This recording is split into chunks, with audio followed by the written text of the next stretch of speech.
Good afternoon, Mayor. Thank you for granting us this interview. It is my honor and privilege to talk with you up close. You have an impressive academic and economic background, plus lineage, a family lineage of brilliant people. So it's quite my honor to talk with you. First, I would like to congratulate you for winning the chairmanship of the League of Cities of the Philippines. Ito siya to, si Sec Abalos. No? Ah, That yeah, was that nice. oath-taking someone. Yeah, it is our pride that you are the chairman. Yes, sir. So first,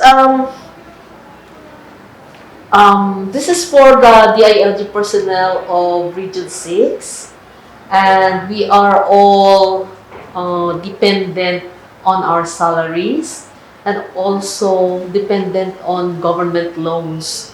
So what can you advise us on financial management? Alam mo, I think it is a cultural thing. For Filipinos to have savings is one of the impossible dream. Tanan kita mapangputon mo, tanan ng mga government employees, may utang gina sila.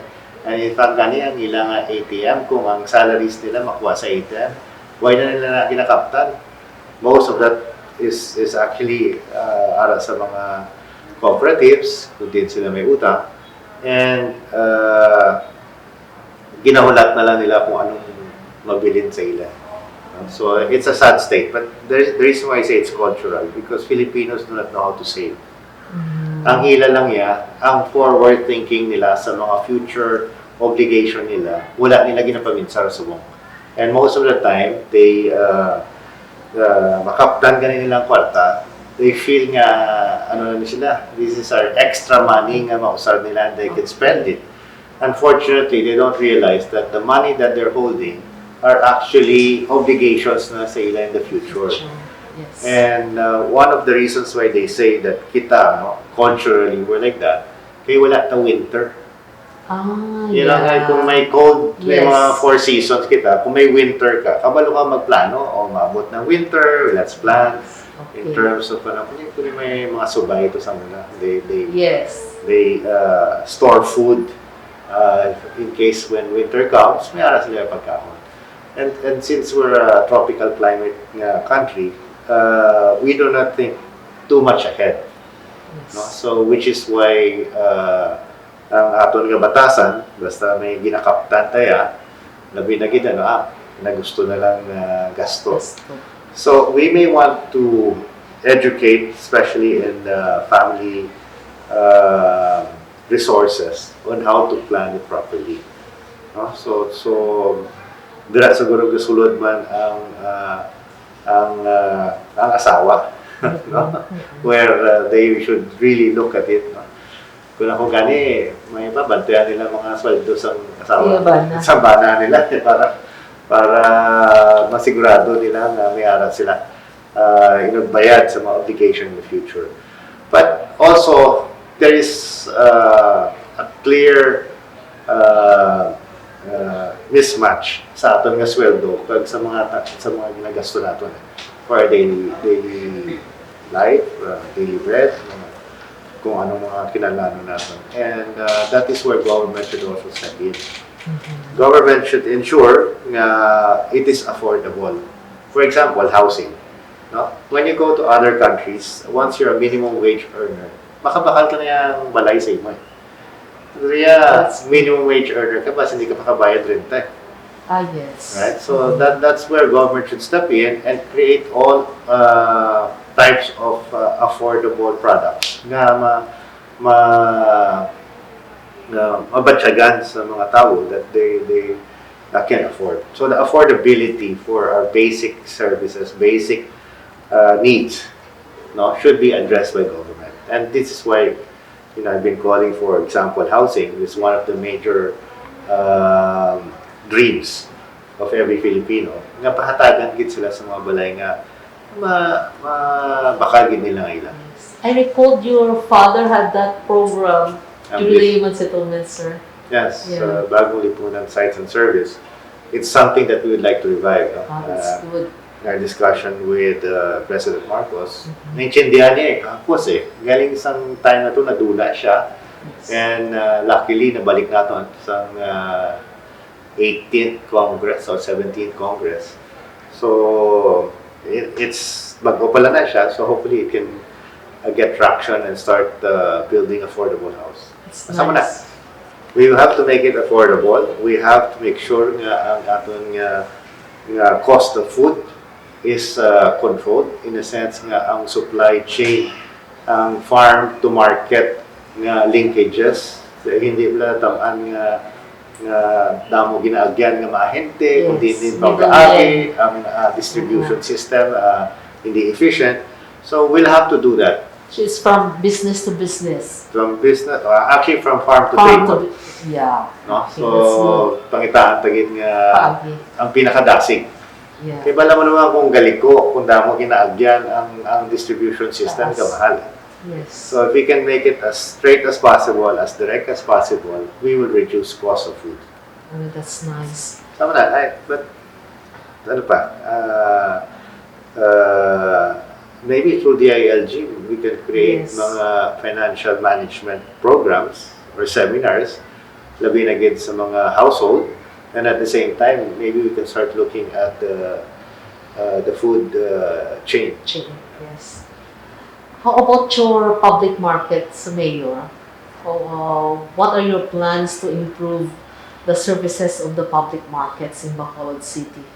Well, as I've said, ang food chain system should really be monitored by government to ensure the efficiency of the farm-to-market linkages.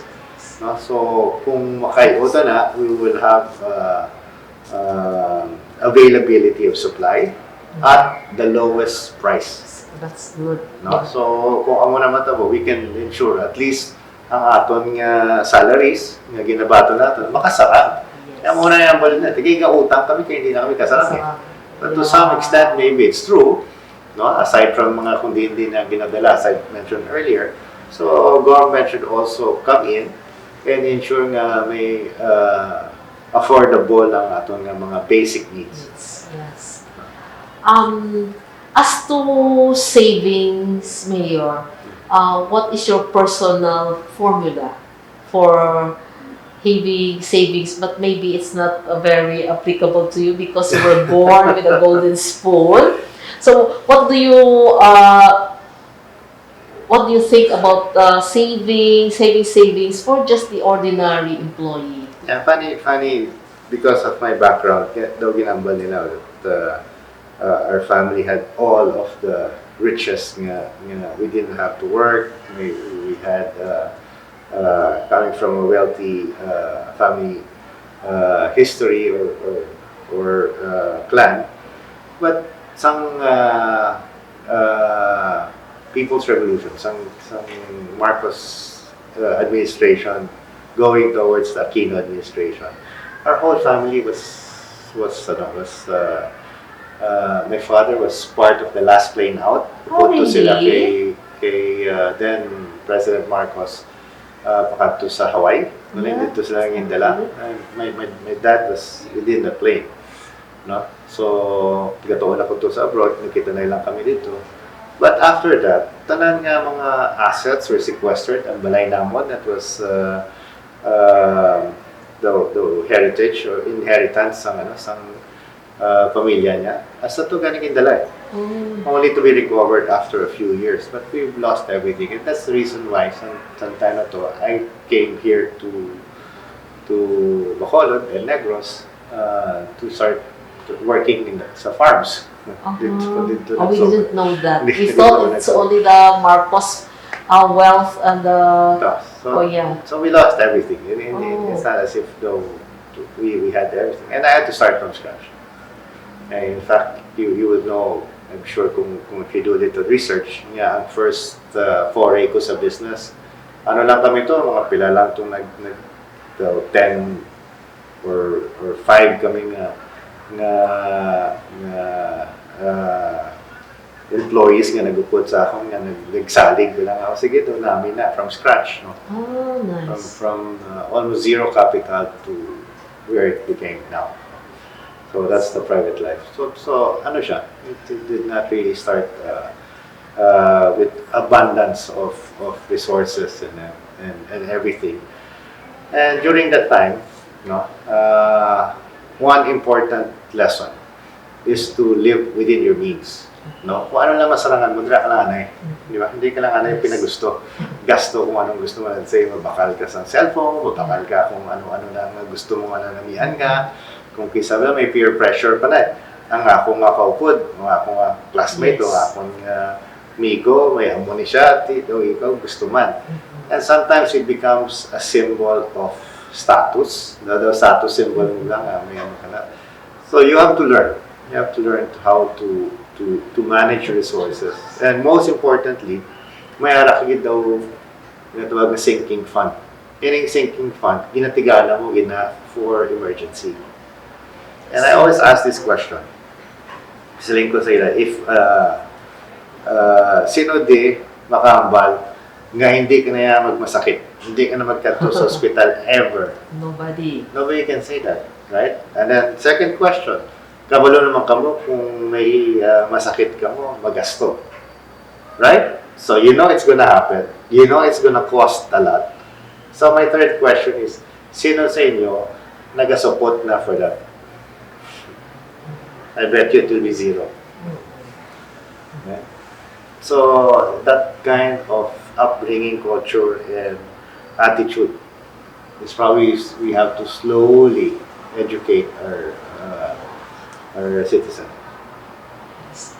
How about, Mayor, for those who have little extra money, what is the safest way for them to invest it in for still government employees? I'm gonna be careful because damon ako nabatian nga invest sila sa mga quick returns, no? Let's say, ibutang ka di madoble niya yung mga kwarta. Kung kisa gani, may mga wais naman nga mga sindikato, pagbutang mo sang subong, after next week, ma-double gid sa imo daw kanami. So, butang ka pagid, damuo pagid ang imo investment, only to find out nga ginpakagat ka lang gali sa sugod. So, be careful with the quick return. There's no such thing. No, there's no such thing. So you have to sweat out for your business. Well, yeah. Hard work is always the best way to, and most guaranteed way of making money. But what are your personal views about this online currency? What do you call this cryptocurrency? Be careful of that. That again, base you might get caught on a lot of this. Scams, no? Say that some saying that, let's say, mga certain cryptocurrencies, grabe gid ang ginansya. You know, in fact, we talk of ROI in 3 years or 5 years. Sila sugilan how many multiple? 30 times, 50 times ang imong investment. So unheard of. No? I don't think that will. So you invest in a conservative way, Mayor? Well, if you want to be sure, you said you have extra money. Yeah. No? Kung may extra money ka, you don't want this to disappear. Okay. Okay? Now, halungan mo gid. So my suggestion, be worried, be careful sa mga quick return ng mga investment. Yeah. Okay, Mayor. Globally, the Philippines is affected by the economic changes in first world countries. What do you think will be the effect of the impending economic recession in America? You know, looking at it, globally, pagsugod sa pandemic, it was a self-inflicted wound because we stopped mobility. We stop transaction. We stop businesses from performing their operation. So kita nagpakuntat. Right? So now, gina-restart na siya. Right? So we're now saying, okay, everybody can get back to business, open your stores, open your malls, open everything so that the money in circulation sa global economy starts going around. Kaya kung mapundo na siya sa isa, mapirdi ka na. So what we want to do is to keep money circulating in the industries so that people will have jobs, people start buying, the economy starts moving. So we're doing that, no? Although at a slow pace, hindi man gid daw gulpi lang ang tao, mabalik na yun eh, no? So because of that, there's been movement, economic movement, and that will grow. I think miskin kita, no? The Philippines has been registering impressive growth, no? from previous years. So we should be okay, no? President Marcos correctly identified that we have to ensure na ang food natin is well taken care of. Because the biggest component of inflation is actually food. So, bantayan tagin ang food. So that's our lifeline, the food security. Yes. As leader of Bacolod City, what are your plans regarding business and entrepreneurship and innovation in the LGU? In the LGU, ano kita, no? Let us go with the trend. Go with ang mga Go with the flow. bago nga mga technologies available. And so even for the ILG, I think we should start looking at modern technology to deliver basic services to the people faster and more efficient. No? So now, what do you have something going So on na. fast? Actually, Here? today you can see that there is like a medical mission, but it's not Yes. the medical mission that I'm interested. It's the system on how they do it, because it's a medical mission with a diagnostic, and at the same time, it's a registration sa mga health program. That's good. So what is that? What is that diagnostic? If a person would like to have a checkup, may nabatyagan sila nga, Doc, may problema ko, etc. So, going to a doctor would lay na. No? Especially kung wala ang kwarta. Then they say, the doctor say, okay, ari ang pinala mo himuon, mapa-ECG ka. Right? So, balik ka naman. Right? Mita ka sa assistant, etc. So, Balik ka naman. ma-coordinate ka to. Kung may available slot, okay. Right? Maka-ECG, etc. Kung di ka balik ka naman, mahulat ka naman. So, there's about 3 times. They call that the 4-day period. No, 4 ka adlaw ka antes ka makakuha sa ECG.